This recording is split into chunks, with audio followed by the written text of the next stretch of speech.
Special Saturday video. We are talking tight ends. And yes, this is on a Saturday because I have a lot of prospects to do in about 2 weeks. Get ready for the prospect videos.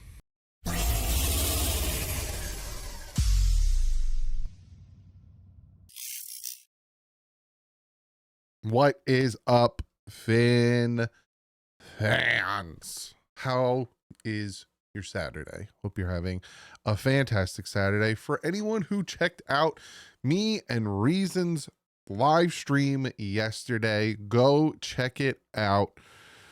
We got some really awesome things going on. We have that little collab going on between me and him and the channel that we're doing. Well, go check it out, because right now it's not a channel. Right now it's kind of just something we're working on, the starting lineup, which then can evolve into a channel. So go check it out. We live streamed our first episode yesterday, so if you haven't yet, go take a look. Also, this video is powered by BetUS TV. Go check them out. You get your odds, you get your sports content, you get your market settings, and you get all that good stuff at betustv.com. Also, you can check them out on X at BetUS. So we are going to be talking about le tight ends. Now, the Dolphins could use a tight end. Will they take one in the top 2 rounds? Well, that's what we're going to talk about. We are going to start this Mamma Jam. I'll give you, how about this? I will give you an honorable mention, because I obviously got my top 5, but there is a guy that I wanted to put in the top 5, but I have these other guys ahead of him, and the guy I did want to put in the top 5, but I didn't. He just missed it. Is Gunnar Helm out of Texas. Really like him. If the Dolphins took him, I would be very happy. The man's tough, and if you don't know, during the combine on his start, he had like a false start, and he hurt his ankle.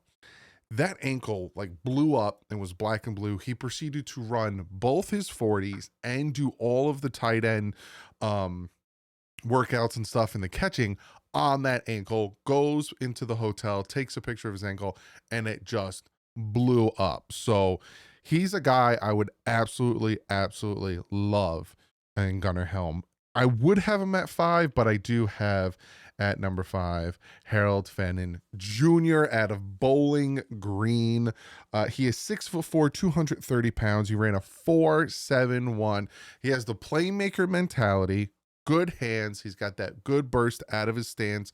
He plays inline and the slot. You're going to hear me talk about that a lot with these tight ends, because having them play inline will help with the blocking. That's another thing you're going to hear me talk about, positive or negatives with these tight ends. Are they good blockers? You know, he is undersized, this guy, when it comes to Gunnar Helm, 6'4", 230, which is funny to hear someone say he's undersized, but he is competitive in the run blocking, right?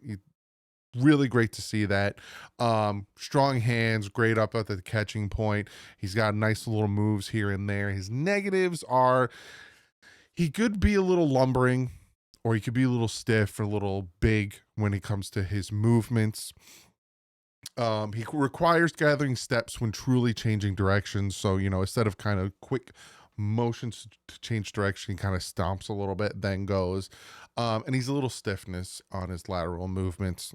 I went this way, and laterals more this way when it comes to his pass blocking ability and his route diversity. So when it comes to his lateral movements, you know, the kick outs and, you know, the left and to the rights, a little stiff.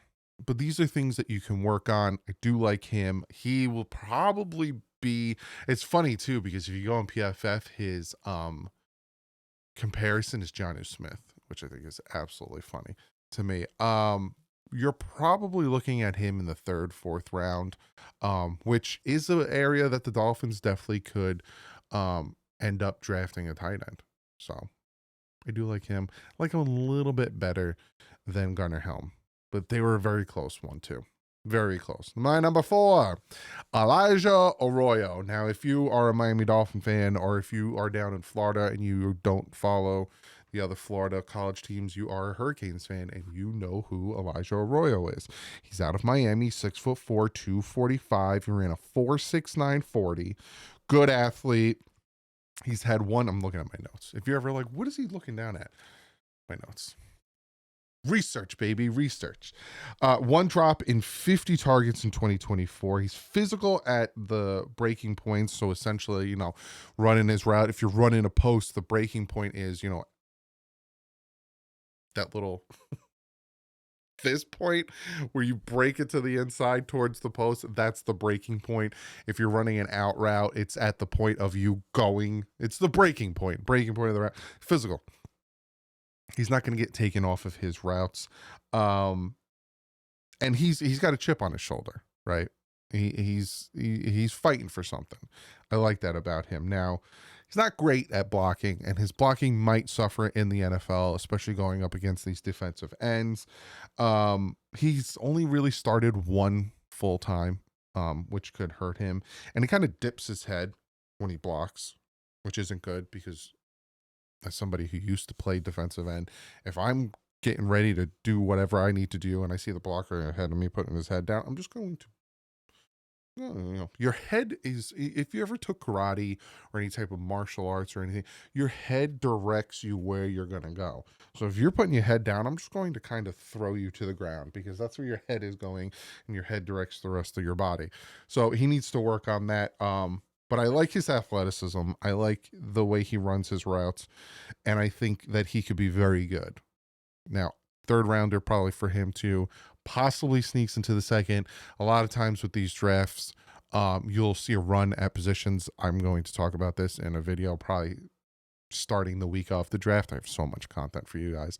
But there'll be runs. All of a sudden you'll see tight ends start to go or offensive linemen start to go, and people will start to freak out and they will reach for targets because they don't know if they'll be there.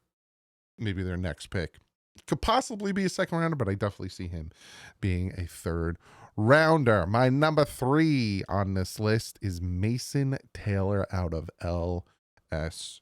6'5", 255, ran a 4.65. If you don't know who Mason Taylor is the son and the nephew of two great Miami Dolphins. He is the son of Jason Taylor, hence Mason Taylor. And his uncle is Zach Thomas. And you might be saying to yourself, how is that possible? Think about it for a second. Jason Taylor at one point was married to Zach Thomas's sister. That is how that's possible.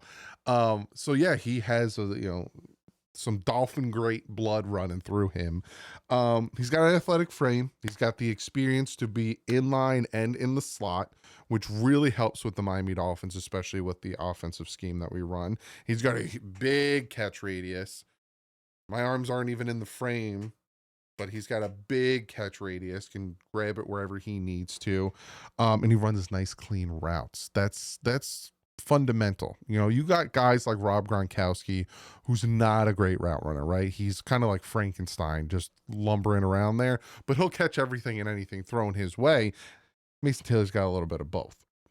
So his weight shows up in the trenches, meaning he doesn't have, he's not the biggest of guys, not explosive. Wide hand placement when it comes to blocking. Kind of want to get inside when you want to block. You want to get inside. You don't want to necessarily get outside because I'm going to wah ya.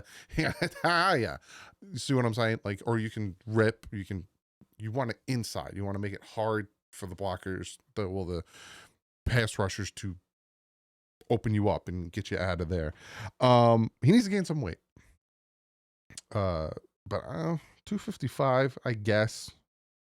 But he needs to gain a little bit of weight. I like him. I think he's going to be a second round pick.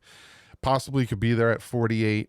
But again, will the Dolphins pull the trigger on a tight end versus some other needs? I'll talk about that in a second when I talk about the next two, because we have a lot of needs. And obviously I'm going to make a video talking about needs going into the draft, and tight end's second tight end. It's not even tight end because Jonnu Smith is our starter. We need a second guy. Isn't up there. Like my 1-2 is pretty much corner guard, even defensive line, or my 1-2-3, not in any particular order, but I do like Mason Taylor. He's my number 3.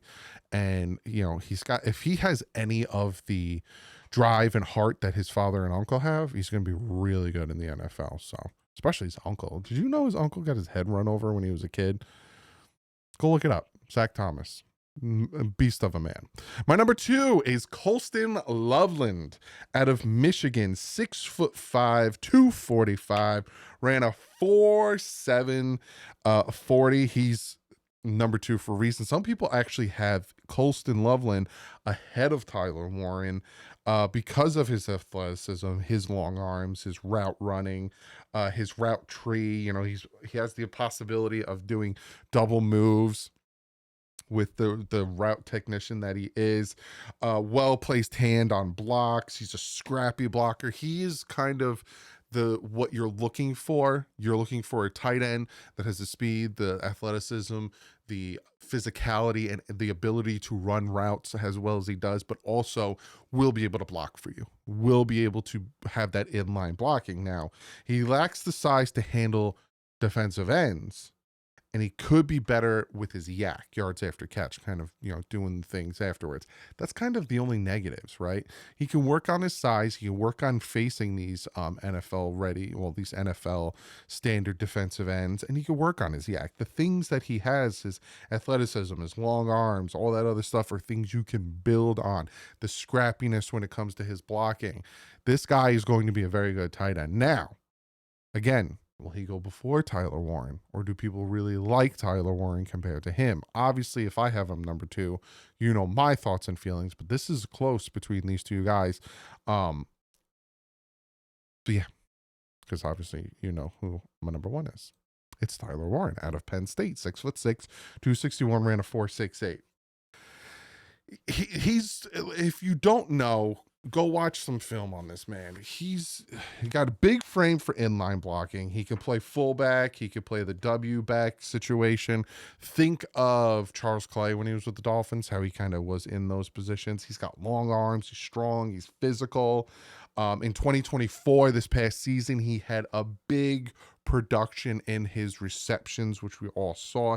He's got the strong hands where, you know, if he catches it, you ain't punching that ball out. He is going to be that physical guy.